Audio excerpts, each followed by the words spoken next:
जय राधा माधव कुंज बिहारी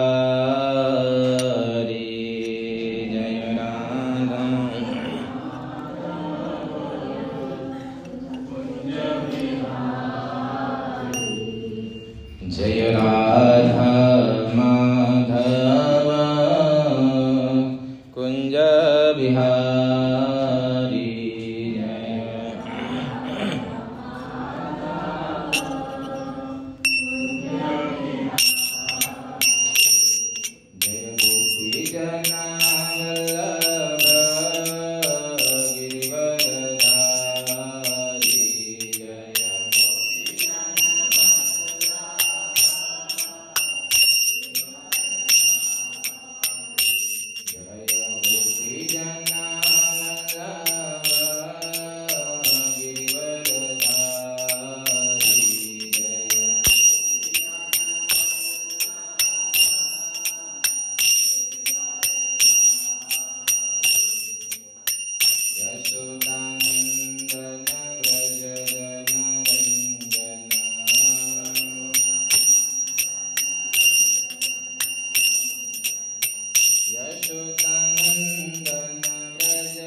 विष्णुपाद परमहंस परिव्राजकाचार्य श्रीमद् श्री भक्तिवेदांत स्वामी शील प्रभुपाद की जय।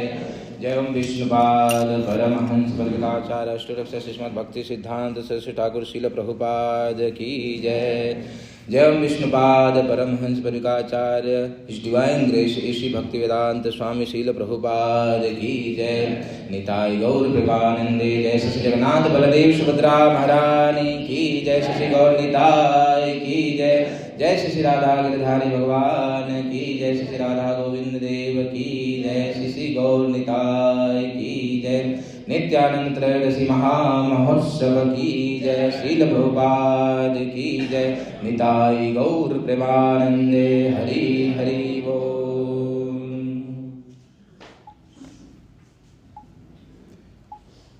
कृपया मोरे बाद सब लोग दोहराएं।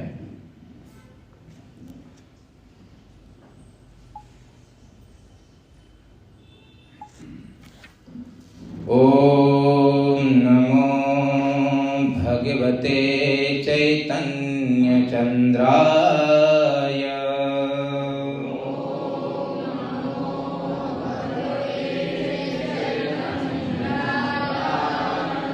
ओम नमो भगवते चैतन्य चंद्राय।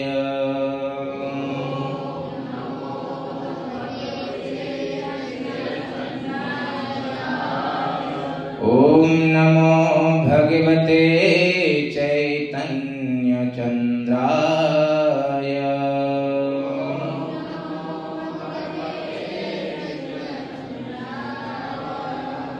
ओम अज्ञानतिमिरान्धस्य ज्ञानञ्जनशलाकया चक्षुरुन्मीलितं येन तस्मै श्रीगुरवे नमः।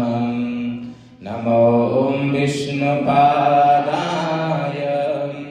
कृष्णप्रेष्ठाय भूतले श्रीमते भक्तिवेदान्त स्वामिन्निति नामिने। नमस्ते सारस्वते गौरवाणी प्रचारिणे निर्विशेष शून्यवादी पाश्चात्य देशतारिणे। हे कृष्ण करुणा सिंधु दीनबंधु जगत्पते गोपेश गोपिका कांत राधा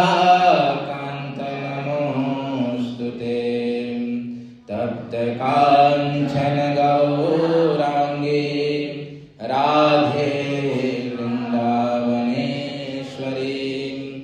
वृषभानुसुते देवी प्रणमामि हरिप्रिये। वाञ्छाकल्पतरुभ्यश्च कृपा सिन्धुभ्येव च पतितानां पावनेभ्यो वैष्णवेभ्यो नमो नमः। नमो महावदान्याय कृष्ण प्रेम प्रदायिने कृष्णाय कृष्ण चैतन्य नामिने गौरत्विषे नमः। जय श्री कृष्ण चैतन्य प्रभो नित्यानंद श्री अद्वैत गदाधर श्रीवासादि गौर भक्तवृंद। हरे कृष्णा कृष्णा कृष्णा हरे हरे हरे राम राम राम हरे हरे हरे कृष्णा कृष्णा कृष्णा हरे हरे हरे राम राम हरे राम राम राम हरे हरे हरे कृष्णा कृष्णा हरे हरे हरे राम राम राम हरे हरे नित्यानंद नमस्तुभ्यं नित्यानंद नमस्तुभ्यं प्रेमानंद प्रदायिने नित्यानंद नमोस्तुभ्यं प्रेमानंद प्रदायिने कलो कल्मषनाशाय जाह्नवा पतये नमः जाह्नवा पतये नमः संकर्षणः कारणोदशायी गर्भोदशायी च पयोदशायी शेषस्य यस्यां सकलास नित्यां नन्दाख्यरामं शरणं ममास्तु मायातीते व्यापि वैकुण्ठलोके पूर्णैश्वरे श्रीचतुर्मध्ये रूपं यस्योद्भाति संकर्षणाख्यं तं श्रीनित्यानन्दरामं प्रपद्ये। हरे कृष्णा। तो स्वागत करते हैं आप सभी भक्तों का इस शुक्रवार के सत्संग प्रोग्राम में। आज बहुत विशेष दिन है। आज जो है त्रयोदशी है, एकादशी हमने किया और द्वादशी भी बहुत विशेष था क्योंकि भगवान वराह देव का प्राकट्य हुआ। और आज जो है त्रयोदशी है, आज भी विशेष दिन क्योंकि आज स्वयं जो कि बलराम इस कलयुग में नित्यानंद प्रभु के रूप में आए, उनका आज प्राकट्य दिवस है, जिसको हम नित्यानंद त्रयोदशी जो है करके मनाते हैं क्योंकि ये नित्यानंद प्रभु का आविर्भाव दिवस है, प्राकट्य दिवस है। नित्यानंद प्रभु आप लोग के सामने प्रकट हैं। प्रथम जो है नित्यानंद प्रभु हैं, फिर उसके बाद श्री चैतन्य महाप्रभु हैं। तो आज जो है हम स्वयं नित्यानंद प्रभु के विषय में श्रवण करेंगे क्योंकि जिनका दिल उनके विषय में श्रवण करना बहुत जरूरी है। और नित्यानंद प्रभु का आज प्राकट्य दिवस है, इसलिए आज वो तो वैसे ही प्रसन्न रहते हैं, लेकिन आज विशेष बर्थडे के दिन विशेष प्रसन्नता रहता है ना, तो आज विशेष प्रसन्न है। तो उनके विषय में आज हम कुछ श्रवण करने का प्रयास करेंगे, जो भी कुछ आधा घंटा में। तो प्रारंभ करने से पहले हम नित्यानंद को प्रणाम करते हैं। कृपया मेरे बात सब लोग जो है बोलिए। नित्यानंद नमोस्तुभ्यं नित्यानंद नमोस्तुभ्यं प्रेमानंद प्रदायिने प्रेमानंद प्रदायिने कलो कल्मषनाशाय कलो कल्मषनाशाय जह्नवापतये नमः जह्नवापतये नमः। नित्यानंद नमस्तुभ्यं। हम नित्यानंद को प्रणाम करते हैं। नित्यानंद अर्थात जो नित्य रूप से जो आनंद में रहता है उसे नित्यानंद कहते हैं। नित्यानंद प्रभु सदैव आनंद में रहते हैं, तो इसलिए हमको प्रणाम करते हैं। नित्यानंद नमस्तुभ्यं प्रेमानंद प्रदायिने, जो कि प्रेम को प्रदान करने वाले हैं। हम कृष्ण भावनामृत से जुड़े हैं। हम भक्तों का एक ही लक्ष्य है। क्या लक्ष्य है? कृष्ण के प्रेम को प्राप्त करना। ये जो है कृष्ण भावना में जुड़े हुए जो हम भक्ति कर रहे हैं, अनेक प्रकार के साधन को कर रहे हैं, जिसका एकमात्र लक्ष्य है या लक्ष्य होना चाहिए वह है कृष्ण के प्रेम को प्राप्त करना। लेकिन जिसके ऊपर नित्यानंद प्रभु की कृपा हो जाती है वो उस व्यक्ति को प्रेमानंद प्रदायिनी, वो प्रेम को प्रदान कर देते हैं कृष्ण के। और साथ साथ में कलौ कल्मष नाशाय, जो कलयुग में रहने वाले जीव सदैव कल्मष से, अनेक प्रकार के कल्मष से रहित हैं। अनेक प्रकार के कल्मष हमारे जीवन में, काम क्रोध लोभ मद मत्सर्य, ये जो है हमको तड़पा रहे हैं, ये कली के कल्मष हैं, कलयुग के ये सब कल्मष है जिसमें हम दिन रात तड़प रहे हैं। लेकिन नित्यानंद प्रभु की कृपा हुई तो क्या, कलो कल्मष नाशनम, नित्यानंद प्रभु कलयुग के कल्मष को दूर करने वाले हैं, प्रेमा भक्ति प्रदान करने वाले और कलयुग के कल्मष को दूर करने वाले। और ऐसे प्रभु को हम प्रणाम करते हैं जो कि जाह्नवा के पति, जाह्नवी देवी के पति हैं। देखिए बहुत महत्वपूर्ण बात है ये श्लोक जिसमें प्रणाम किया गया है। हमेशा ऐसा देखा जाता है कि पत्नी का परिचय पति से किया जाता है, लेकिन यहाँ पे पति का परिचय पत्नी से दिया जा रहा है। कितनी महत्वपूर्ण बात है। जाह्नवा, जो जाह्नवी देवी के पति हैं, ऐसे नित्यानंद प्रभु को हम प्रणाम करते हैं, क्योंकि जाह्नवा देवी भी स्वयं गुरु हैं। जाह्नवा देवी के को आदर्श बना के चलने वाले बहुत सारे लोग हुए, जो जाह्नवा देवी को आदर्श बना के, वो स्वयं गुरु हैं।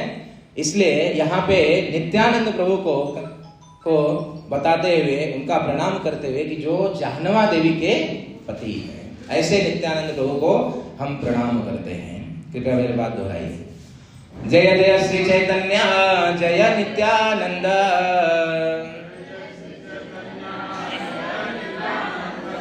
जय जय श्री चैतन्य जय नित्यानंद, जय जय श्री चैतन्य जय नित्यानंद,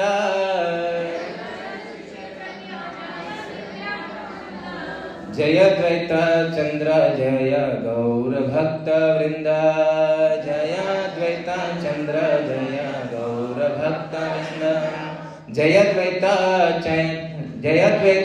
चंद्र जय गौर भक्त वृंद।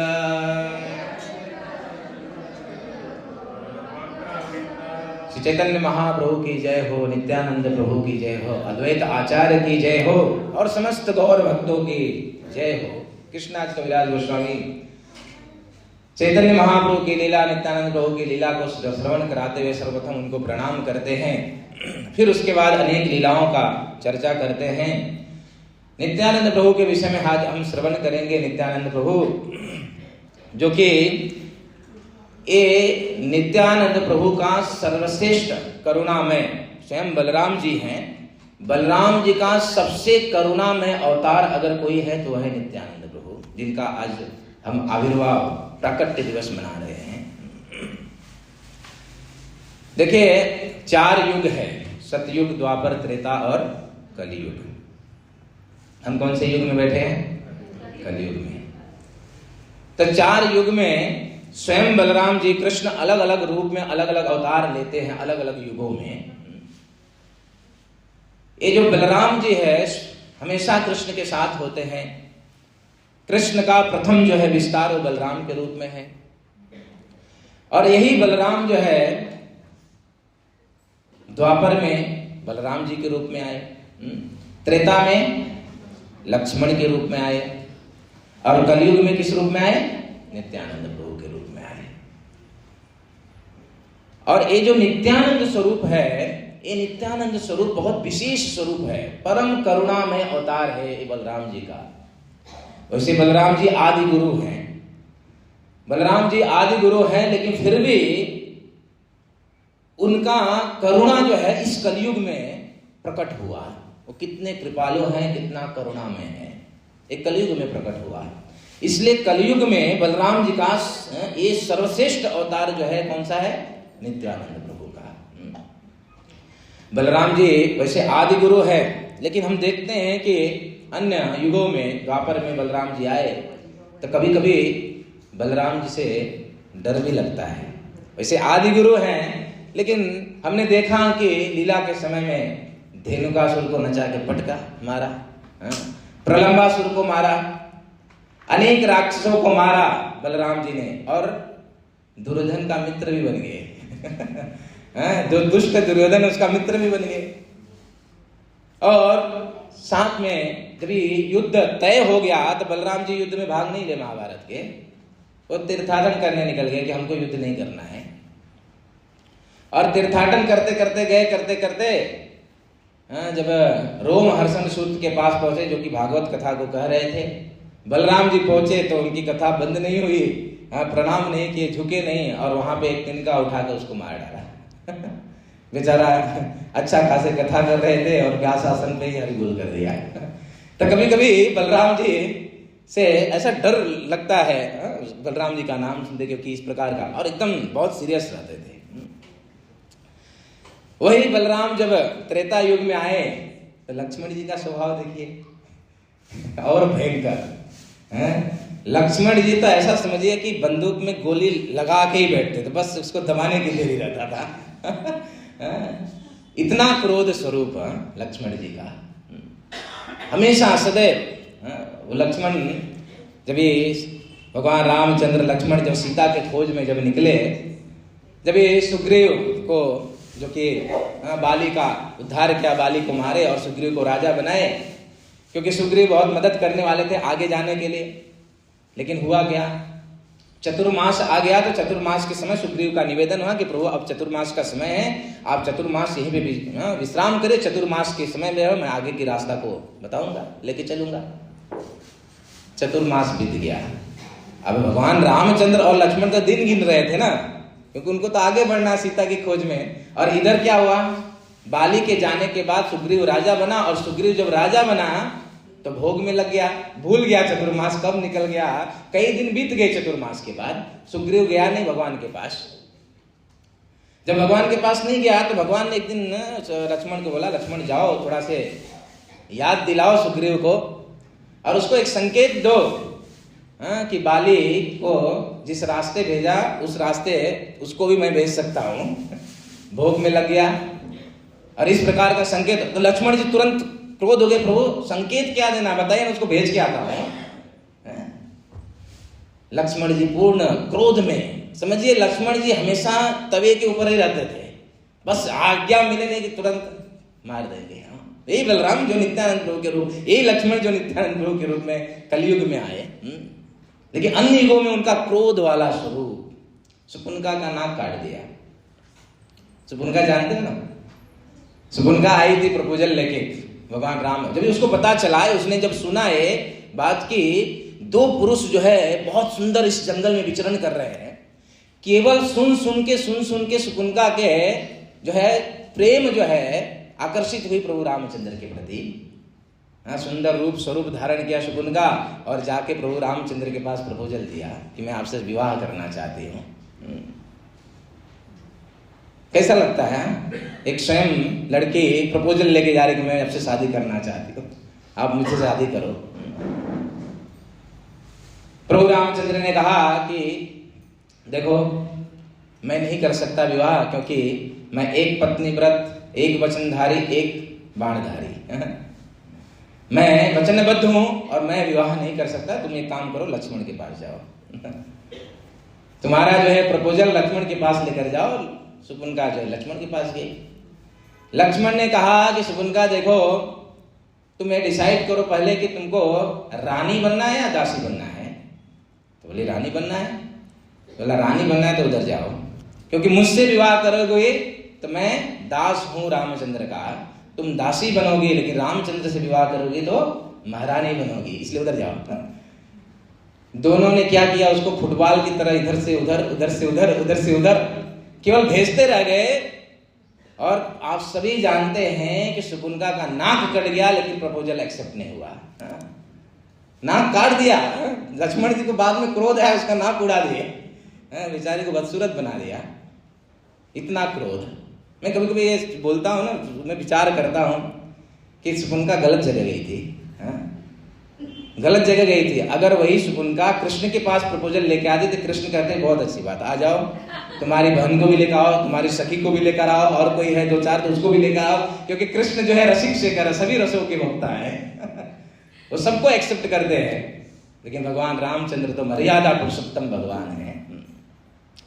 तो मैं कह रहा था कि लक्ष्मण जी त्रेता युग में, और वही लक्ष्मण जी के सामने जब जनक में सभा लगी थी ना, सीता स्वयंवर की जब सभा बैठी थी, जनक ने जब किसी ने धनुष उठा नहीं पाया तो जनक ने ऐलान किया वीर विहीन हो, ये पृथ्वी जो है वीरों से विहीन हो चुका है।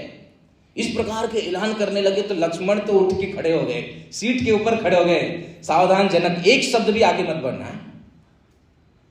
जिस सभा में दशरथ पुत्र राम और उसका छोटा भाई लक्ष्मण है, उस सभा में ऐसा आप दुस्साहस कैसे किया, साहस कैसे किया है शब्द बोलने का। अरे ऐसी धनुष ना हम बचपन में बहुत तोड़े, बहुत खेले। अगर मेरे गुरु और मेरा भाई अगर एक इशारा कर दे, धनुष उठा के फिर तोड़ दूंगा मैं। इस प्रकार का क्रोध हो गए। भगवान रामचंद्र बोला, उसको बैठा रहे हैं, शांत कर रहे, शांत हो जाओ, शांत हो जाओ। लक्ष्मण पूर्ण क्रोध हो जाते थे। और बाद में जब धनुष टूटा तो कौन आया? परशुराम जी आए।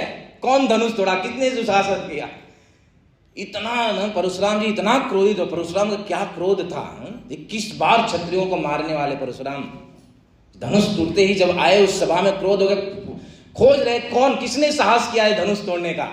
रामचंद्र तो एकदम शांत भाव में खड़े, लक्ष्मण आगे आए। लक्ष्मण देखे कि ये मेरे टाइप का बंदा है। लक्ष्मण जी परशुराम के सामने खड़े हो गए, बोले क्या बताइए, क्या बोले, किसने तोड़ा धनुष? बोले जिसने भी धनुष तोड़ा हो आपका दास होगा। साहस किया, अनेक प्रकार के जो है क्रोध करने लगे। तुम जानता नहीं मैं कौन हूं? लक्ष्मण जी बोले सब लोग दुनिया जानती है, आप वही परशुराम हो जिसने जो है अपनी माँ अपने भाइयों को गला काट दिया, वही परशुराम है ना।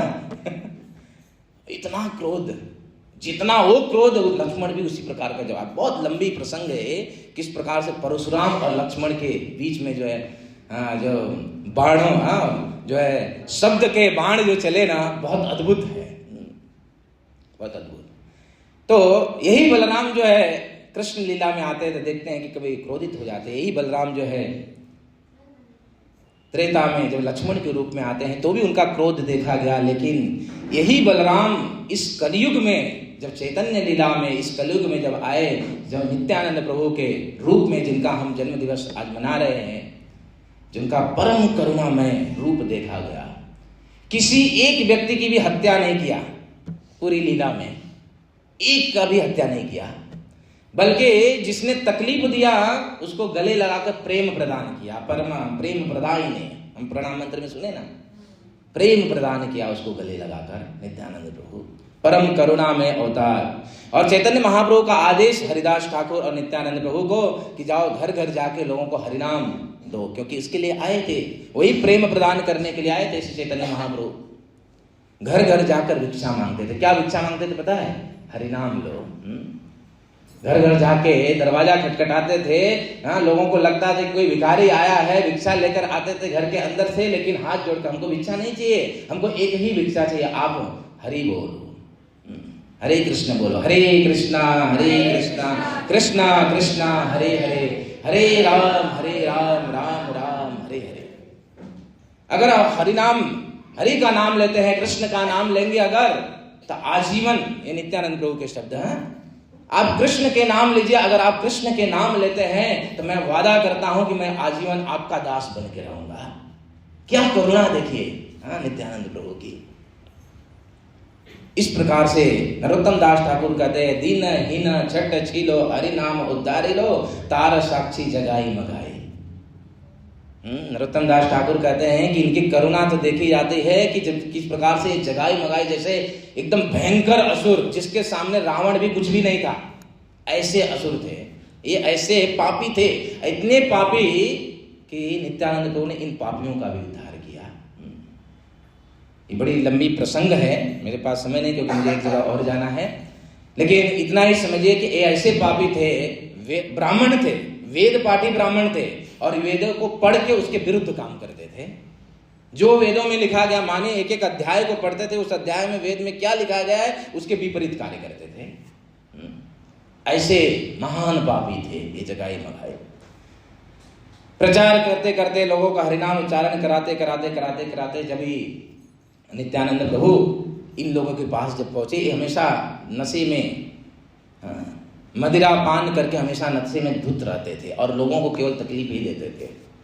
लोगों का घर जलाना, जो है ब्राह्मणों को मारना, अन्य लोगों को बहुत तकलीफ देते थे। पूरा सब लोग उनसे परेशान थे, इन दो पापियों से जगाई मगाई। लेकिन नित्यानंद प्रभु ने विचार किया कि इनको भी हरि का नाम, कृष्ण का नाम प्रदान करना है। हरिदास ठाकुर मना करे, प्रभु नहीं नहीं, लोग मना कर रहे हैं कि इन लोग के पास मत जाना, नहीं तो मार देंगे ये लोग। लेकिन नित्यानंद प्रभु की करुणा जो है, और उन्होंने इस जगाई मगाई के पास जाकर जो हरिनाम की भिक्षा मांगने लगे कि आप हरि का नाम लो, हरि का नाम लो, हरि का नाम लो। लेकिन ये कहाँ, इतने बड़े पापी थे, हरि का नाम क्या लेंगे। और ऊपर से मदिरा पान करते करते देखे ये लोग ज्यादा नाटक कर रहे हैं, तो क्या किया, उस मदिरा के मटके से ही मधाई ने नित्यानंद प्रभु को जोर से मारा, प्रहार किया। नित्यानंद प्रभु के ऊपर प्रहार किया। जो है एक आचार्य लिखते हैं कि नित्यानंद प्रभु का शरीर जो है दिव्य है, स्वयं बलराम जी है, उनके शरीर से खून नहीं निकल सकता है, लेकिन फिर भी उनके जो है माथे से खून की धारा बहने लगी, क्योंकि नित्यानंद प्रभु की इतनी करुणा थी। और एक खून जनरली हम देखते हैं, अगर किसी ने हमको बजाया तो क्या होता है, उसको आलिंगन करते हैं हम, एक पीछे से उसको गुस्सा आता है। किसी ने अगर हमको मारा तो क्या होता है, गुस्सा प्रकट होता है। लेकिन आचार्य कहते हैं कि नित्यानंद प्रभु को जब चोट लगी तो एक खून नहीं, करुणा के रूप में और करुणा में भाव उनका छलक पड़ा। उदाहरण देते हैं कि जैसे पका हुआ आम है ना, आम है पका हुआ, अगर उससे आप पत्थर मारो या प्रेम से निकालो, निकलेगा क्या उसमें से, मीठा रस ही निकलेगा। नित्यानंद प्रभु के अंदर ऐसे गुण हैं कि कैसे भी कोई मार के कोई निचोड़े या प्रेम से कोई उनके शरण में जाके, निकलेगा क्या, करुणा ही निकलेगा। उदाहरण देते हैं गन्ने का कि गन्ने को कितना भी मोड़ो, उसको जो गन्ना वाला पेरता है ना, कितना कष्ट होता है, लेकिन फिर भी क्या निकलता है, जूस निकलता है। तो ये नित्यानंद प्रभु के करुणा स्वभाव को कहते हमारे आचार्यों ने ये जो एग्जाम्पल दिया। जैसे ही खून निकला, क्यों, क्योंकि नित्यानंद प्रभु ने सोचा कि ये लोग तो नाम नहीं ले रहे और इनका उद्धार करने के लिए स्वयं चैतन्य महाप्रभु को आना होगा। चैतन्य महाप्रभु कैसे आएंगे, इन लोग ने नाम भी नहीं लिया, ऊपर इन लोग का उद्धार कैसे होगा, और चैतन्य महाप्रभु इन लोग के पास तो आएंगे नहीं। लेकिन जब खून निकलेगा तो चैतन्य महाप्रभु को जैसे ही पता चलेगा, चैतन्य महाप्रभु भाग के आएंगे। ये बात जैसे ही चैतन्य महाप्रभु के पास पहुंची, तुरंत ही चैतन्य महाप्रभु दौड़ते दौड़ते आए। नित्यानंद को कौन मारा, नित्यानंद को, अपने सुदर्शन को बुलाते बुलाते आए वहां पे।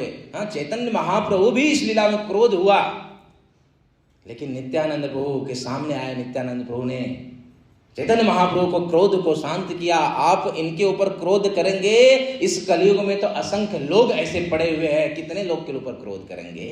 क्रोध करने वाला युग दूसरा था, अब तो केवल प्रेम प्रदान करने वाला। इस प्रकार के बात करके नित्यानंद को जैसे तैसे करके चैतन्य महाप्रभु के क्रोध को शांत किए, और जो है जगाई मगाई का जो है तार साक्षी जगाई मगाई उनका उद्धार कर दिया गले लगाकर चैतन्य महाप्रभु ने। पापी से पापी व्यक्तियों को भी गले लगाए चैतन्य महाप्रभु ने, क्योंकि यही गले लगाकर प्रेम देने के लिए ही इस कलयुग में श्री चैतन्य कृष्ण, स्वयं कृष्ण श्री चैतन्य महाप्रभु के रूप में आए। तो इस प्रकार जो है जगाई मगाई का उन्होंने उद्धार किया। और जगाई मगाई का उद्धार करने के बाद आज भी वो स्थान है, गंगा के तट पे जगाई मगाई घाट है। कभी मायापुर परिक्रमा जब चलेंगे तो देखेंगे वहां पे जगाई मगाई घाट, और वहीं पे उन लोगों ने जो है पूरा जीवन उस घाट पे ब्राह्मणों की सेवा, अनेक प्रकार की सेवा करते हुए उस घाट पे निकाले। और प्रतिदिन जो है जगाई मगाई 120 माला का जप करते थे प्रतिदिन 120 माला का। चैतन्य महाप्रभु की कृपा एकदम परिवर्तित, एकदम उल्टा हो गया, क्योंकि चैतन्य महाप्रभु ने गले लगाया। क्यों गले लगाया, नित्यानंद प्रभु की कृपा हुई। और ये भी वर्णन है कि जगाई मगाई उसी जीवन में भगवान के गोलोक धाम वृंदावन उसी जन्म में चले गए। देखिए ये चैतन्य महाप्रभु की कृपा है। हाँ, लोगों को चैतन्य महाप्रभु नमो रूप गोस्वामी कहते हैं ना, नमो महावद्यान्याय कृष्ण प्रेम प्रदायिते थे, कृष्ण प्रेम को प्रदान करने वाले चैतन्य महाप्रभु। देखिए कृष्ण प्रेम का दान दिया। ये देखिए दान ही तो बहुत सुने होंगे, कोई 10 देता है, कोई 50 देता है, कोई 100 देता है, कोई लाख देता है। बहुत लोग दान देने वाले होते हैं, लेकिन कभी ऐसा सुना है कि दान के साथ में दान को रखने के लिए पात्र भी कोई दान देता है? नहीं। लेकिन चैतन्य महाप्रभु ने, हम किसी का इस कलयुग के वासियों का किसी का भी किसी भी प्रकार की योग्यता नहीं थी वो कृष्ण प्रेम को धारण कर सके या प्राप्त कर सके, लेकिन चैतन्य महाप्रभु ने वो योग्यता भी प्रदान किया और कृष्ण प्रेम का दान भी दिया। चैतन्य महाप्रभु ने इतना परम करुणा, आलिंगन करके इस जगाई मगाई का भी उद्धार किया चैतन्य महाप्रभु ने। यही चैतन्य महाप्रभु जब वृंदावन में परिक्रमा कर रहे थे, वृंदावन में पूरा भक्तों की टोली के साथ परिक्रमा करते करते करते करते जा रहे थे। परिक्रमा मार्ग में एक स्थान आता है यमुना तट पे, धोबी घाट। किसी घाट को पार करने के बाद जो है धोबी घाट आता है। धोबी घाट पे चैतन्य महाप्रभु परिक्रमा कर रहे थे। परिक्रमा से अचानक उनकी नजर जो दृष्टि पड़ी एक स्थान पे जहां पे एक धोबी कपड़ा धो रहा था, वॉशिंग मशीन में नहीं, पटक पटक के नदी के तट पे धोबी कपड़ा धो रहा था। चैतन्य महाप्रभु का ऐसे ही अचानक नजर पड़ा धोबी के ऊपर। जब नजर पड़ा तो चैतन्य महाप्रभु परिक्रमा करते करते परिक्रमा मार्ग को छोड़कर उस धोबी के ऊपर, चैतन्य महाप्रभु ने विचार कर लिया कि अभी इस धोबी का उद्धार कर देते हैं। बेचारा कितना अनायास, देखिए कृपा, दृष्टि पड़ते ही चैतन्य महाप्रभु मुड़ गए। भक्तों को पता चला भाई धोबी गया। धोबी के पास गए, धोबी तो टप टप करके कपड़ा धो रहा था और चैतन्य महाप्रभु धोबी के पीछे खड़े हुए और कहने लगे बड़े कारुण्य भाव से, धोबी हरि बोलो। धोबी सुना, बिल्कुल कुछ नहीं बोला। चैतन्य महाप्रभु ने बोला धोबी हरि बोलो, फिर भी नहीं सुना। तीसरी बार कहा धोबी हरि बोलो। धोबी ने कहा हरि मैं बोलूंगा तो कपड़ा कौन धोएगा? काम कौन करेगा? और काम नहीं करूंगा तो खाऊंगा क्या? इस प्रकार का अपशब्द कहने लगा। अभी तक देखा नहीं है धोबी कौन बोल रहा है, लेकिन चैतन्य महाप्रभु कंटिन्यू धोबी हरि बोलो। जब धोबी कह रहा है कि धोबी हरि बोलो, तुम्हारे लिए कपड़ा, चैतन्य महाप्रभु कह रहे तुम्हारे लिए कपड़ा मैं धो दूंगा। जब ये शब्द सुना तो उसको लगा ये कौन व्यक्ति है, मैं केवल हरि बोलूंगा और कपड़ा वो धो देगा। सोचिए चैतन्य महाप्रभु ने कहा धोबी हरि बोलो, तुम्हारे लिए कपड़ा मैं धो दूंगा। जैसे ही ये शब्द सुना धोबी ने चैतन्य महाप्रभु की तरफ देखा। जैसे ही देखा तो पूर्ण प्रकाश में चैतन्य महाप्रभु का शरीर प्रकाशमान था और देखते ही धोबी आश्चर्यचकित हो गया। और चैतन्य महाप्रभु आंखों में आंख मिलाकर बोल रहे धोबी हरि बोलो, धोबी हरि बोलो। और धोबी भी बोल रहा हरि बोल, हरि बोल, हरे कृष्णा कृष्णा कृष्णा हरे हरे, हरे राम राम राम हरे। जब धोबी ने हरि बोल बोल करने लगा, चैतन्य महाप्रभु ने उस धोबी को गले लगा लिया। अब गले लगाया तो 440 वोल्ट का जो करंट था उस धोबी के अंदर प्रवेश किया। जो धोबी अभी तक हरि बोल नहीं बोल रहा था, अब वो धोबी चैतन्य महाप्रभु ने जैसे ही आलिंगन किया, चैतन्य महाप्रभु आलिंगन करने के बाद वो धोबी तो नाचने लगा, नाचने लगा, नाम गायन करने लगा, कीर्तन करने लगा, नाचने लगा। लोग देखकर आश्चर्य हो गए। लोचन दास ठाकुर इस कथा का वर्णन जो है चैतन्य मंगल में करते हैं लोचन दास ठाकुर, और ये उपमा क्या देते हैं कि मानो उसी प्रकार चैतन्य महाप्रभु ने वो करंट जो है, कृष्ण प्रेम रूपी करंट जो है उस धोबी के अंदर प्रवाहित किया। और कैसा चैतन्य महाप्रभु अब हरि बोल नहीं बोल रहे, अब उसको देख रहे हैं, केवल वो नाम कीर्तन करते हुए नाच रहा है। अब उसी प्रकार जैसे कोई बच्चा ना किसी खिलौने के अंदर चाबी लगाता है और खिलौने को छोड़ देता है, वो खिलौना नाचता रहता है और बच्चा देखता रहता है। चैतन्य महाप्रभु उस धोबी को चाबी लगा दी है, अब वो धोबी नाच रहा है, चैतन्य महाप्रभु देख रहे हैं। अब तो उसका नाचना ही बंद नहीं हो रहा है। धीरे धीरे गांव वाले इकट्ठा हो गए, इसको हुआ क्या, पागल हो गया क्या, हुआ क्या? उदंड कीर्तन करने लगा, नाचने लगा। किसी ने जाकर उसके घर पे उसकी पत्नी को बोला, भाई तेरा पति लगता है पागल हो गया, पता नहीं क्या हो गया, बहुत नाच रहा है। पत्नी भागते भागते, किसी की हिम्मत नहीं पड़ रही है, सबको लग रहा है कि इसको भूत पकड़ लिया है, लेकिन सब लोग सोच रहे हैं कि भूत पकड़ लिया। हाँ भूत तो पकड़ा है, भूत नहीं, वो वाला भूत नहीं पकड़ा है, इसको सची का सूद पकड़ लिया है।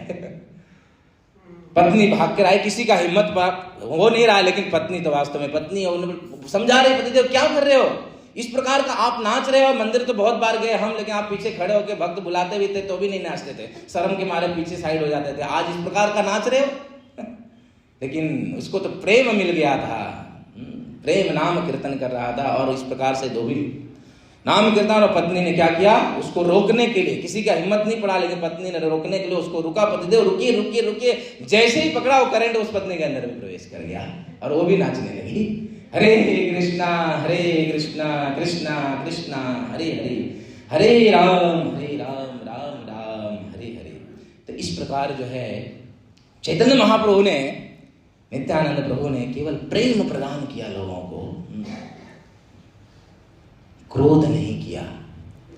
लेकिन नित्यानंद प्रभु कभी क्रोध नहीं, लेकिन एक घटना ऐसा घटी जिसमें नित्यानंद प्रभु ने क्रोध किया, एक घटना घटी ऐसा पूरी चैतन्य लीला में, लेकिन वो क्रोध भी पूरा भरा हुआ उसके अंदर करुणा था, पूरा भरा हुआ करुणा था उसके अंदर, क्रोध के अंदर भी करुणा था उनका। कितना टाइम हो गया, 8:30। ये लीला तो बड़ी लंबी है, लेकिन फिर भी 10 मिनट में समाप्त करते हैं।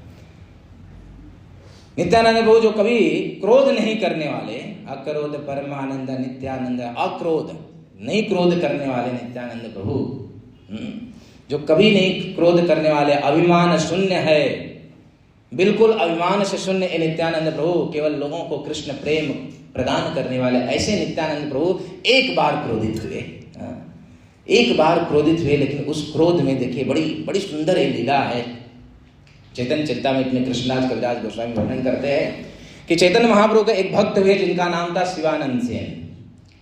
शिवानंद सेन जो है चैतन्य महाप्रभु का ज्यादातर यात्रा को ऑर्गेनाइज करते थे। चैतन्य महाप्रभु की यात्रा, जो भी दक्षिण भारत की यात्रा, जहाँ कभी भी यात्रा, चैतन्य महाप्रभु की यात्राओं को ऑर्गेनाइज करते थे। और चैतन्य महाप्रभु बड़े प्रसन्न रहते थे इसे। क्यों इतना प्रसन्न रहते थे?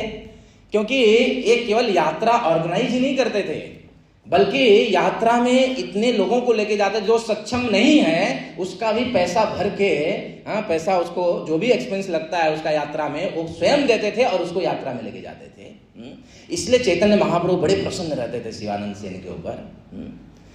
मनु संहिता में लिखा गया है कि जो व्यक्ति किसी को यात्रा कराता है, धाम दर्शन कराता है, उसको मदद करता है, यात्रा में सेवा करता है, मनु संहिता में लिखा गया है कि उसकी आयु बढ़ जाती है, उसका यश बढ़ जाता है, और स्वयं हरि उसके ऊपर कृपा, उसका बल बढ़ जाता है, स्वयं हरि उसके साथ बहुत प्रसन्न। यही कारण था कि चैतन्य महाप्रभु बड़े प्रसन्न रहते थे शिवानंद सेन के ऊपर, क्योंकि इसको ये यात्रा में लोगों को लेकर जाता था, बड़े प्रसन्न रहते थे। एक दिन की बात है कि शिवानंद सेन ने यात्रा ऑर्गेनाइज किया और 1000 भक्त साथ में यात्रा में।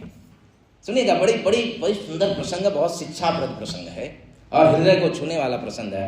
और देखेंगे कि किस प्रकार से नित्यानंद प्रभु की कृपा और नित्यानंद प्रभु की कृपा और चैतन्य महाप्रभु की कृपा कैसे होती है। देखिए, इस लीला से पता चलेगा। शिवानंद सेन ने हजारों की संख्या में भक्त साथ में और यात्रा निकाला, और यात्रा चलते चलते जो है उस स्थान पे पहुंची जहां पे स्टेट बदल रहा था। तो जब स्टेट बदलता है तो वहां पे नाम देकर और कुछ टैक्स इत्यादि भरना होता है। तो शिवानंद सेन ने क्या सोचा कि इतने सारे हजारों की संख्या में भक्त हैं और ये लोग अगर रुकेंगे टैक्स भरने के लिए तो बहुत लेट होगा। उन सभी को बोला कि आप सब लोग चलते रहो, अब मुझे सबका नाम पता है, मैं सबका जो है टैक्स इत्यादि जो भी नाम है सब कुछ मैं भर देता हूं। हमेशा तत्पर रहते थे। जो भक्त जैसे जहां पे भी कुछ भी एक्सपेंस किसी भी भक्तों को होता तुरंत वहां दे देते थे, खड़े हमेशा, केवल ऑर्गेनाइजिंग के साथ साथ में कंटिन्यू रहते थे। जो भी लगता था सभी प्रकार की मदद शिवानंद सेन कर क्या कर देते, सबको भेज दिया और खुद जो है टैक्स भरने लगे। अब क्या हुआ, यहाँ तो टैक्स भरते भरते आप जानते हैं कि गवर्नमेंट का कार्य कैसा होता है, 2 मिनट का काम 5 घंटा निकल जाता है। बेचारे यहाँ पे टैक्स भर रहे हैं और उधर यात्रा चलते चलते डेस्टिनेशन पे पहुंच गया, अब इधर है टैक्स भर रहे हैं। और जैसे ही डेस्टिनेशन पे पहुंचा तो उस समय सब लोग जैसे ही पहुंचते, मेरा रूम किधर है, मेरा रूम किधर है, मेरा रूम किधर। देखिए, यात्रा में दो टाइम बहुत पिक होता है, एक ट्रेन के सीट पकड़ने के लिए, दूसरा उधर पहुंचने के बाद रूम के लिए। ये तो अनुभव है इतने सालों का ये दो चीज जो है सहन कर लिया ना, उसकी यात्रा सफल हो गई। मैं मानता हूं कि सभी भक्त है अच्छे मूड में जाते हैं, लेकिन जैसे ही ट्रेन में बैठते हैं वो सीट को लेकर सारी भक्ति साइड में हो जाता है। हाँ, सभी भक्ति साइड में हो जाता है। अगर कोई बैठा सीट पे देख लिया तो उसका खून खौलने लगता है। मेरी सीट कहाँ गया उस समय वैष्णव था, वैष्णव जन तो तेने कहिए पीर वो सब भूल जाते हैं। हाँ, सब भूल जाते हैं। हंगामा होने लगा उधर, कैसा है यात्रा मैनेज करता है शिवानंद को, बुद्धि नहीं है, ये नहीं है, सब पूरा उधर उठाने के लिए। तब तक तो खाने का टाइम हो गया, मेरा भोजन किधर है, किधर किधर है, सब एकदम झगड़ने लगे। अब बेचारे इधर अभी तक टैक्स भर रहे हैं। सब इतना गुस्सा करने लगे, इतना गुस्सा करते करते सब ने गुस्सा करते करते कंप्लेन लेकर जो है नित्यानंद प्रभु के पास गए। नित्यानंद प्रभु के पास कंप्लेन लेकर गए, नित्यानंद प्रभु के पास कंप्लेन करने लगे। सब एक एक करके शिवानंद इतने दिनों से इतना मदद किया, बहुत सारे उसमें ऐसे भी लोग थे जो फ्री में गए थे, लेकिन फिर भी निंदा कर रहे हैं। ये नहीं बोल रहे हैं कि हमने फ्री में आए, वो हमारा मदद कर रहा है। लेकिन सब मिलकर जो है नित्यानंद प्रभु के और जाकर कंप्लेन करने लगे। और नित्यानंद प्रभु इन भक्तों के बातों में आ गए और नित्यानंद प्रभु पूर्ण क्रोध में हो गए। नित्यानंद प्रभु क्रोध में आकर तुरंत ही नित्यानंद प्रभु ने श्राप दिया, शिवानंद सेन भक्तों को तकलीफ देता है, शिवानंद सेन के तीनों बच्चे मृत्यु को प्राप्त हो जाए, श्राप दे दिया। और उस समय यात्रा में शिवानंद सेन की पत्नी भी थी और उसके बच्चे भी थे, यात्रा के साथ वो भी चले गए थे। और जब श्राप दिया नित्यानंद प्रभु ने तो उस समय सामने थे उसके 3 बच्चे, एक 5 साल का बच्चा, एक 2 साल का बच्चा, एक बच्चा जो है पेट में, तीनों बच्चे। और नित्यानंद प्रभु श्राप दिए कि शिवानंद से तुमने भक्तों की सेवा बराबर नहीं किया, तुम्हारे तीनों के बच्चे तुम्हारे मर जाए। अब तो पत्नी तो रोने लगी, आंखों से अश्रुधारा गिरने लगा, वो तो एकदम जमीन पे पड़ गई। और इधर कुछ समय के बाद जो है शिवानंद सेन आए, पत्नी को देखे रो रही है। पत्नी शिवानंद को पकड़ी, बोले कि मैं बोलती थी ना, ये सेवा का फल मिला मुझे, क्या जरूरत था इस प्रकार का कार्य करने के लिए। मैं बार बार बोलती थी, आप सुनते ही नहीं थे। मैं कितना मना करती थी, लेकिन ना तो मेरा साथ दिया कभी, ना तो बच्चों को देखते थे, हमेशा सेवा सेवा सेवा सेवा करते थे। आज ये सेवा का फल देखे क्या मिला मेरे बच्चों को। मैं तो हाँ, कितना अभागिन हूं मैं कि मुझे इस प्रकार का श्राप प्राप्त हुआ। मेरे बच्चे जो है चले जाएंगे। इस प्रकार का श्राप किसी माँ के लिए कितना दुखद श्राप होगा। सूद गोस्वामी भागवत में बड़ी करुण प्रसंग जो है द्रौपदी का, जब बच्चों की मृत्यु जब द्रौपदी ने सुना तो क्या स्थिति द्रौपदी का हुआ। सूद गोस्वामी कहते हैं, माता शिशूनां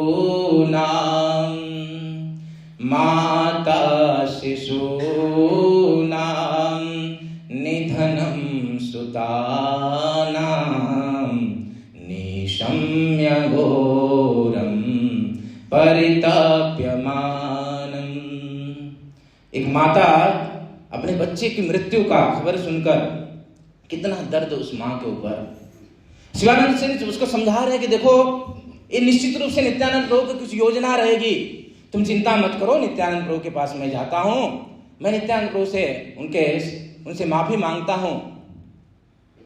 और जैसे ही वो निकल गए कि नित्यानंद प्रभु से मैं माफी मांगूंगा, पत्नी ने हाथ पकड़ लिया, बहुत क्रोध में, आप मत जाइए, कहीं आपको भी श्राप न दे दे। लेकिन फिर भी नित्यानंद प्रभु देखिए, भक्त जो होता है, प्रतिकूल परिस्थितियों में भक्त, जिस भक्त का डेडिकेशन कम नहीं हुआ वही भक्त है। अनुकूलता में तो सब भक्ति करते हैं, अनुकूलता में तो सब नाम जप करते हैं, लेकिन प्रतिकूल परिस्थिति जब आया, जीवन में दुख आया, ये हमारी परीक्षा की घड़ी है। भक्त जो है नम्र होता है, लेकिन डरपोक नहीं होता है, क्योंकि वो भक्ति कर रहा है। हाँ, भागवत में लिखा है कि जो भगवान की कथा को सुनता है, भगवान की कथा को कहता है, भगवान की कथा को श्रवण करता है, ऐसा भक्ति करने वाला भक्त के जीवन से शोक भय पया हुआ, सारे शोक भय जो है दूर हो जाता है। तो एक भक्त नम्र होता है, लेकिन डरपोक नहीं होता है, किसी भी प्रकार का डर नहीं उसके जीवन में। शिवानंद सेन, पत्नी रो रही है, छोड़ के नित्यानंद प्रभु से माफी मांगने के लिए निकल पड़े। नित्यानंद प्रभु से माफी मांगने के लिए निकले, और उस समय नित्यानंद प्रभु के पास जैसे ही गए शिवानंद सेन, तुरंत ही नित्यानंद प्रभु के चरणों में बस झुक के प्रणाम ही करने जा रहे थे। नित्यानंद प्रभु खड़े ही थे। नित्यानंद प्रभु और शिवानंद सेन प्रणाम करने जा रहे थे। नित्यानंद प्रभु ने अपने पैर को उठाया, जोर से लात मारा कि मेरे भक्तों को तकलीफ देता है। छाती पे लात मारा और शिवानंद सेन तो दूर गिर पड़े। जोर से लात मारा, इतना क्रोध। लेकिन धन्य है नित्यानंद, धन्य है शिवानंद सेन, जिसकी डेडिकेशन में किसी भी प्रकार का कमी नहीं हुआ। इतना सोचिए, विचार करिए कि ऐसी परिस्थिति हमारे जीवन में अगर हो जाए तो व्यक्ति का दिमाग तुरंत सटक जाएगा। चाहे वो भगवान हो, गुरु हो, ऐसे अगर कोई कर दे तो छोड़ के चला जाएगा, फेंक देगा कंठी माला इधर। लेकिन शिवानंद सेन, और वो भी 1000 लोग के सामने घटना घट रही है। कोई कमरे में लात मारे ना सहन कर लेंगे, 1000 के सामने करेंगे इज्जत की सवाल हो जाती है। लेकिन शिवानंद सेन जैसे ही उस चरण धक्का लगा, लेकिन फिर से उठकर जो है प्रभु के चरणों में जाके उनके चरण को पकड़ लिए। चरण को पकड़ के बड़ा सुंदर बात जो है चैतन्य चरितामृत में कृष्णाथ कविराज गोस्वामी किस प्रकार शिवानंद सेन का जो है भाव जो है नित्यानंद प्रभु के जो है वो प्रकट किया प्यारों में। बड़ा सुंदर भाव है। कृष्णाथ कविराज गोस्वामी कहते हैं, शिवानंद सेन तुरंत भगवान के चरणों में फिर से गिरा, उनके चरण को पकड़ लिया। शिवानंद सेन कहते हैं, अजी मोर भृत्य करे, अजी मोर, शब्द को ध्यान दीजिएगा, बहुत शब्द बहुत महत्वपूर्ण शब्द है।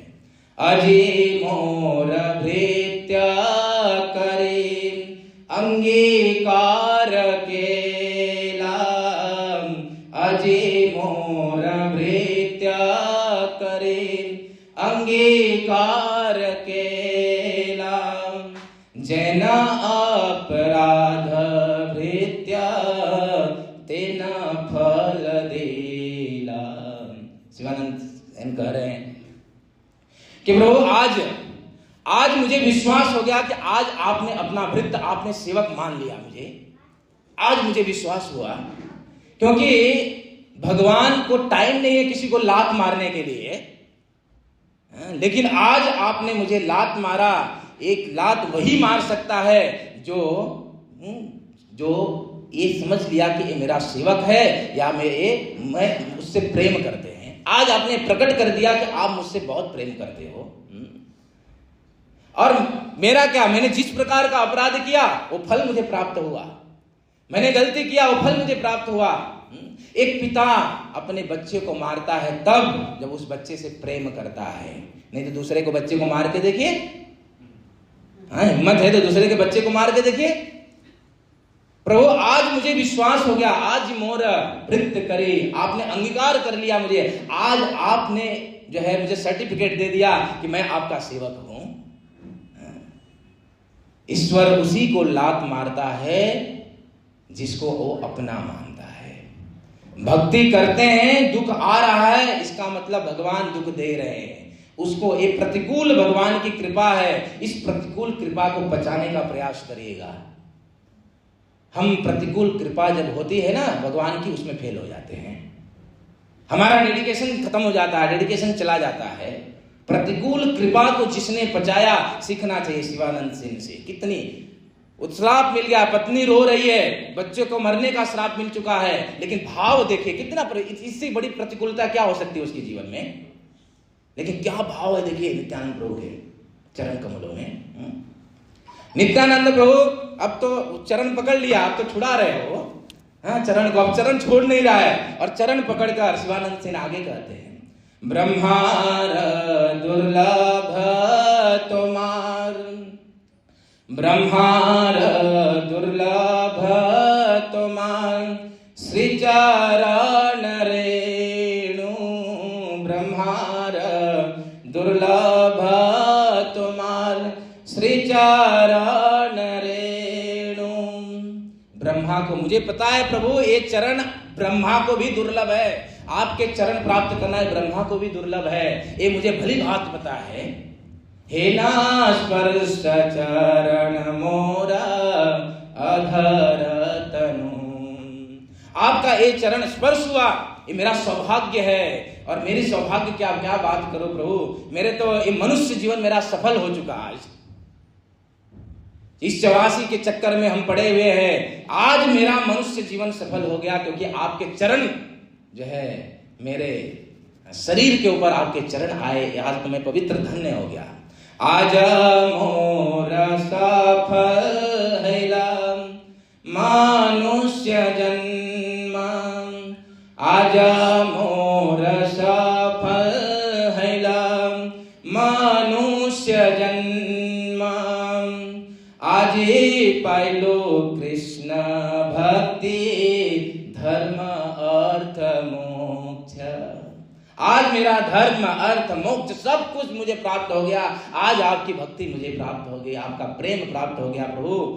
इस प्रकार जो है शिवानंद सेन प्रभु के चरणों में अनेक निवेदन करने लगे, चरण पकड़े हुए। अब नित्यानंद प्रभु तो छुड़ा रहे, अब कहाँ छोड़ रहे हैं, अब तो निवेदन पे निवेदन करते जा रहे हैं। और इस प्रकार उनके निवेदन को सुनते हुए, उनके भाव को सुनते हुए, वो नित्यानंद प्रभु जो कभी क्रोध नहीं करते हैं, लेकिन आज क्रोधित थे, लेकिन इस निवेदन को सुनकर जो है मुस्कुराने लगे नित्यानंद प्रभु। नित्यानंद प्रभु मुस्कुराने लगे, और मुस्कुराते हुए नित्यानंद प्रभु ने देख लिया कि शिवानंद सेन धन्य है, प्रतिकूल कृपा को पुचा लिया इसने, धन्य है शिवानंद सेन। और नित्यानंद प्रभु मुस्कुराते हुए, बड़ा सुंदर भाव, सुनी नित्यानंद प्रभु, सुनी नित्यानंद प्रभु, आनंदित मान, सुनी नित्यानंद प्रभु, आनंदित मान, उठी शिवानंद केला प्रेम आलिंगन, उठी शिवानंद केला प्रेम आलिंगन। उठकर शिवानंद सेन को प्रेम पे आलिंगन कर लिया नित्यानंद प्रभु ने। नित्यानंद प्रभु का प्रेम प्राप्त करके शिवानंद सेन भी आनंदित, नित्यानंद प्रभु भी आनंदित। और नित्यानंद प्रभु तब तक तो पत्नी ने सोचा अब तक आए नहीं, क्या हुआ, उठ के पत्नी कहीं उनको श्राप न दे आए, तब तक तो ये घटना घट चुकी थी, ये घटना घट चुकी थी। और शिवानंद सेन आकर पत्नी, मैं बोला ना, ये निश्चित रूप से नित्यानंद प्रभु की कुछ योजना है, कुछ प्लान था। हम समझ नहीं पाते जब दुख आता है कि ये दुख क्या वास्तविक में भगवान की कृपा है। हाँ, कृपा है, दुख भी भगवान की कृपा है, वो देखने का नजरिया चाहिए, सीखना चाहिए शिवानंद सेन के जीवन से। शिवानंद सेन पत्नी को कह, मैं तुमको बोलता रहा था ना, कुछ न कुछ योजना थी प्रभु के, नित्यानंद प्रभु की। पत्नी ने कहा वो सब तो ठीक है, मेरे बच्चों को मृत्यु प्राप्त हुआ। नित्यानंद प्रभु सुन रहे थे, अरे देवी तुम समझ नहीं पाई थी उस मेरे श्राप को। मैंने तुमको ये नहीं कहा था कि तुम्हारे बच्चे मर जाए, मैंने ये कहा था तुम्हारे तीनों बच्चों के कर्म बंधन मर जाए। अभी देखिए नित्यानंद प्रभु ने बच्चों के कर्म बंधन को मिटा दिया, और उस गर्भ में बच्चे को जो जन्म नहीं लिया है अभी तक, उसके भी कर्म बंधन को मिटाकर उसको वैकुंठ का टिकट दे दिया। ये है करुणा नित्यानंद प्रभु की, ये करुणा है, कितनी कृपा। इस प्रकार जो है नित्यानंद प्रभु शिवानंद सेन के ऊपर कृपा किए। अब एक ने तो कृपा किया और दूसरा कृपा न करे, ऐसा हो ही नहीं सकता है। नित्यानंद प्रभु की कृपा प्राप्त हुआ तो चैतन्य महाप्रभु पकड़ पकड़ के कृपा करते हैं, लेकिन नित्यानंद प्रभु की कृपा नहीं मिला तो उसके तरफ चैतन्य महाप्रभु कभी सोचते भी नहीं, कभी देखते भी नहीं। अब हुआ क्या, ये खत्म नहीं हुआ सिलसिला। अभी आगे देखिए कृपा। अब देखिए, अब प्रतिकूल को पचाया ना, प्रतिकूल को पचाया तो अब तो आगे कितनी कृपा है देखिए। कुछ दिनों के बाद यात्रा निकली, चैतन्य महाप्रभु यात्रा में अपने सर्वेंट गोविंद को बुलाए कि यात्रा में शिवानंद सेन और उसकी पूरा परिवार भी है क्या? बोला है। तो बोला कि ना जो है अपने चैतन्य महाप्रभु ने कहा कि गोविंद से कि शिवानंद सेन और उनकी पूरा फैमिली को बुलाओ, मैं बुला रहा हूँ। चैतन्य महाप्रभु एक दिन भले क्या घटना घटा था, चैतन्य महाप्रभु ने जब इस समय शिवानंद सेन को बुलाया ना, इससे एक दिन पहले ये घटना घटी थी कि हरिदास जो थे चैतन्य लीला में, हरिदास केवल भिक्षाटन करने के लिए एक बूढ़ी माता से जाकर उसके पास भिक्षाटन करके लाके चैतन्य महाप्रभु को दिया। चैतन्य महाप्रभु ने उसको श्राप दे दिया, तुम एक स्त्री के पास गए। दूसरे दिन चैतन्य महाप्रभु का रूप बदल गया, शिवानंद अब क्यों ना कृपा हो, शिवानंद सेन को अभी ढूंढ के कृपा कर रहे हैं, देखिए, क्योंकि नित्यानंद की कृपा प्राप्त हो चुका है। शिवानंद ने उनके पूरा परिवार को बुलाया, सब भक्त लोग आश्चर्य हो गए। चैतन्य महाप्रभु ने इस प्रकार से किसी फैमिली को बुलाया नहीं था आज तक, इसलिए सब भक्त लोग आश्चर्य हो गए और बुलाकर पूछने लगे, कैसे हो, कैसी चल रही यात्रा, तुम्हारी पत्नी गर्भवती है। चैतन्य महाप्रभु इस प्रकार की बात करना बहुत बड़ी बात है, सन्यासी का रोल। और फिर उसके बाद चैतन्य महाप्रभु ने कहा कि ये जो बच्चा जन्म लेगा, जो गर्भ में बच्चा है शिवानंद सेन का, कि ये बच्चा जब जन्म लेगा तो इसका नाम परमानंद रखना। नामकरण में कर, जन्म नहीं हुआ नामकरण कर दिए, इतनी कृपा। यात्रा समाप्त हुई, फिर से 1 साल के बाद यात्रा हुई, फिर से यात्रा हुई, और जब यात्रा हुई तो उसके बाद फिर से चैतन्य महाप्रभु अब शिवानंद सेन के घर पे पहुंचे। चैतन्य महाप्रभु, ये सब आश्चर्य घटना घट रही है, सब भक्तों को पच नहीं रहा कि चैतन्य महाप्रभु का चल क्या रहा है, समझ नहीं पा रहे। सन्यासी है, किसी के घर में जाना और भिक्षा मांग के लायक बूढ़ी माता से उसको श्राप दे दिया, अभी क्या कर रहे हो। घर पे गए, और जब घर पे गए तो उस बालक का जन्म हो चुका था, जो पेट में बालक था उसका जन्म हो गया था। जन्म के बाद जो है उसका नामकरण जो है कर दिया गया। क्या नामकरण हुआ पहले से बता देते, परमानंदपुरी। फिर 1 सालों के बाद जो है फिर से चैतन्य महाप्रभु फिर से वापस शिवानंद के सेन के घर पे। तभी बालक लगभग 2 साल का बालक था, वो 2 साल का बालक था। और उसके बाद जो है चैतन्य महाप्रभु ने कहा कि ये बालक, ये परमानंद मेरे गुरु जी का नाम है, इसलिए आज से मैं इसका नाम चेंज करता हूं, इसका नाम पूरीदास कर दो। जिसने नाम रखा अभी वही नाम बदल दिया, पूरीदास कर दिया। अब जो है कुछ सालों के बाद, लगभग फिर से 1 सालों के बाद, अब बच्चा वो 2-2.5 साल 3 साल का होगा बच्चा। चैतन्य महाप्रभु पहुंचे, चैतन्य महाप्रभु को आसन दिया, शिवानंद सेन और उनकी पत्नी वगैरह सब लोग सेवा। उस समय जब आसन दिया, चैतन्य महाप्रभु बैठे आसन पे, तो चंद्री माताओं के स्वभाव कहता है बच्चा गोद में है तो कोई साधु सन्यासी आता तो उनके गोद में न देकर उनके चरणों में उसके सिर को झुकाते हैं। तो शिवानंद सेन की पत्नी अपने बच्चे को गोद में था, 2-2.5 साल का बालक था, और चैतन्य महाप्रभु के चरणों में नतमस्तक करने के लिए लेटा दिया। चैतन्य महाप्रभु भक्तों से बात कर रहे हैं, अचानक ये बच्चा देखिए क्या कर रहा है। चैतन्य महाप्रभु को चरण को पकड़ा, उनके अंगूठे को पकड़ कर चूसने लगा। अब चूसने लगा तो भक्तों ने देखा कि हटाओ हटाओ इसको, हटाओ हटाओ हटाओ।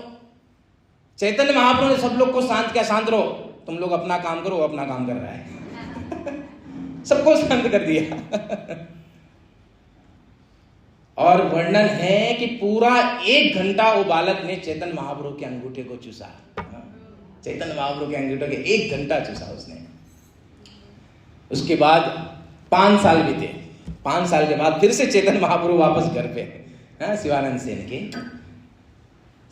के घर पे आए। और शिवानंद सेन के घर पे आने के बाद बालक को बुलाया, 5 साल का बालक हो गया था। बालक को देखते ही बोलने लगे, बोलो हरे कृष्णा कृष्णा कृष्णा कृष्णा हरे हरे, हरे राम राम राम हरे हरे। तो बच्चा बोल नहीं रहा है, आप लोगों ने बोला लेकिन बच्चा नहीं बोल रहा था।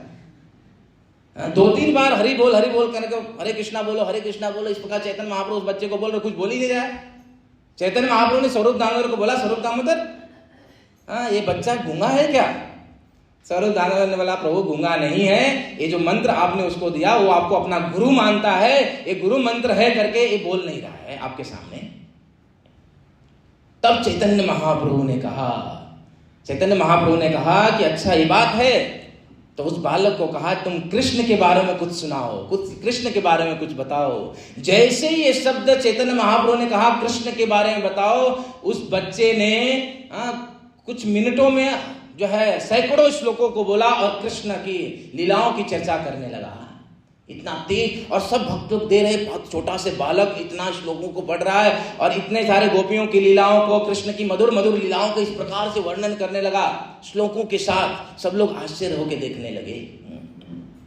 चैतन्य महाप्रभु देखे और चैतन्य महाप्रभु इतने प्रसन्न हुए, क्योंकि उसने शुरू किया था, क्योंकि जो गोपियों ने कृष्ण के कर्ण का वर्णन जिन गोपियों ने किया है, बहुत सुंदर सुंदर वर्णन है, भगवान के कानों का वर्णन गोपियों की चर्चा है, और वहां से शुरू किया। इसलिए चैतन्य महाप्रभु ने फिर से इसका नाम बदला, फिर से इसका नाम बदल करके बोला कि तुम्हारा नाम अब से रहेगा कवि कर्ण पूर्ण, कवि कर्ण पूर्ण की तीसरी बार नाम बदल दिया। कवि कर्ण पूर्ण की रचना अद्भुत रचना है भक्तों, अद्भुत रचना है। मेरे पास कवि कर्ण अनेक ग्रंथों की रचना किया, आनंद वृंदावन चंपू, चैतन्य चंद्रोदय और गौर गणेश दीपिका, राधा कृष्ण की अनेक लीलाओं को, और ये जो वृंदावन चंपू है इसमें भगवान के गोलोक धाम में मंगल आरती से लेकर शयन तक क्या लीलाएं चलती है, किस प्रकार की चलती है, एक कवि पूर्ण ने उन्होंने पूरा ये रचना किया। इतना नहीं, सबसे बड़ी लेखनी इनकी आज तो अवेलेबल है, अगर ढूंढेंगे तो मिल जाएगा। भगवत कृपा से इन ग्रंथों को मैं सजा के बहुत रखा हूँ, इन ग्रंथों को पढ़ता हूँ, बड़ा आनंदित, बहुत सुंदर सुंदर ग्रंथ है। ऐसे ऐसे इसमें पास टाइम मिलते हैं, आपके रोंगटे खड़े हो जाएंगे और पढ़ेंगे तो उसको छोड़ने का मन नहीं करेगा। बहुत बहुत सुंदर सुंदर पास टाइम। और सबसे बड़ी इनकी लेखनी जो है गौर गणेश दीपिका, सबसे बड़ी लेखनी। आपने जो हम बहुत बड़े बड़े ज्ञान झाड़ते हैं ना, सनातन गोस्वामी अनंग मंजरी है, रूप गोस्वामी रूप मंजरी है, ये जो है चैतन्य महाप्रभु स्वयं कृष्ण है, ये नित्यानंद प्रभु बलराम है, ये सारा पोल खोला किसने? कवि कर्ण पूर्ण ने खोला है सारा पोल। बाकी सब लोग तो नम्रता जान रहे थे, रूप गोस्वामी होते नम्र बन के, इतना नम्रता कि अपने बारे में कभी बताया ही नहीं, सनातन गोस्वामी ने बताया नहीं, लेकिन इन्होंने सबका पोल खोला और स्वयं को भी बताया कि द्वापर में कृष्ण लीला में क्या क्या सब लोग थे, सबकी पोल खोलकर इस गौर गणेश दीपिका में रख दिया। किसी के बारे में चैतन्य लीला में जानना है, आप गौर गणेश दीपिका खोलिए, और कौन कृष्ण लीला में क्या था, किस रोल में था, वो सारा वर्णन कवि कर्ण पूर्ण ने किया। चैतन्य महाप्रभु की कृपा से वो पान किया ना 1 घंटे तक, सारा वेद शास्त्र उसके अंदर आ गया। इस प्रकार से जो है चैतन्य महाप्रभु की कृपा, क्योंकि नित्यानंद प्रभु ने कृपा किया, तो नित्यानंद प्रभु के कृपा से ही चैतन्य महाप्रभु की कृपा प्राप्त हो सकती है। और नित्यानंद प्रभु बड़े कृपालु हैं, देखिए क्रोधित हुए, लेकिन घटना देखिए, सुनिए क्या प्रसंग है। तो आज जो है उनका जन्मदिन है, आज उनका प्राकट्य दिवस है। आज के दिन पे हमको भी प्रार्थना करना चाहिए। आपके हाथ में बाद में फूल मिलेगा, आप जो है अर्पण करेंगे ना, इस भाव से अर्पण करिए। या जब भी फूल हाथ में आए ना तो याद करिए, किसका पता है? जगाई मगाई का। जगाई मगाई का उद्धार किए और प्रार्थना करिए कि आपने पापी से पापी व्यक्तियों का उद्धार किया, मैं तो उनसे भी बड़ा पापी हूं, क्योंकि जितना बड़ा पापी उतना बड़ी कृपा। मानेंगे तो नहीं, आज तो मानते ही नहीं लोग, अपने आप को बहुत महान मानते हैं। जितना बड़ा पापी, जितना बड़ा करेंगे उतना ही नित्यानंद प्रभु की कृपा प्राप्त होगा। ये प्रार्थना करना चाहिए कि प्रभु जो है जगाई मगाई तो केवल पापी थे, अपराधी नहीं थे, लेकिन हम तो भक्तों के समाज में रहते हैं, अनेक प्रकार के अपराध होता है हमसे। प्रभु आप हमारे ऊपर कृपा करिए कि इन अपराधों से, इन पापों से, अनेक प्रकार के जो दुर्गुणों से हमको निर्मल बनाइए, ताकि हम आपके कृपा के भाजन बनने का सौभाग्य प्राप्त कर सके, जिस प्रकार से शिवानंद सेन को प्राप्त हुआ। ये आशा से जो है मैं समाप्त करता हूं कि ऐसे आशा से आप सभी लोग नित्यानंद प्रभु के चरण में फूल अर्पण करिए, उनका पुष्पाभिषेक है। और इस प्रकार जो है नित्यानंद त्रयोदशी को बड़े धूमधाम से मनाइए। बहुत बहुत धन्यवाद आप सभी भक्तों का, और मुझे बोलने का मौका दिया उसके लिए भी बहुत बहुत धन्यवाद। हरे कृष्णा कृष्णा कृष्णा हरे हरे, हरे राम राम राम हरे हरे। नित्यानंद त्रयोदशी महामहोत्सव की, नित्यानंद राम की, नित्यानंद प्रभु की, श्री चैतन्य महाप्रभु की, निताय गौर प्रेमानंदे। हरि हरि बोल। हरे कृष्ण। हम सब लोग एक बार आभार व्यक्त करते हैं हमारे प्रभु का। बहुत दिन में बनते हैं हमारे बापू मंदिर। एक्चुअली उनका सारा काम जो है ना बैकग्राउंड के पीछे वो नहीं है, वो आधारशिला है एक्चुअली इस्कॉन वापी की। सब लोग एक बार उनको हरे कृष्णा मंत्र से आभार व्यक्त करें। हरे कृष्णा कृष्णा कृष्णा हरे हरे।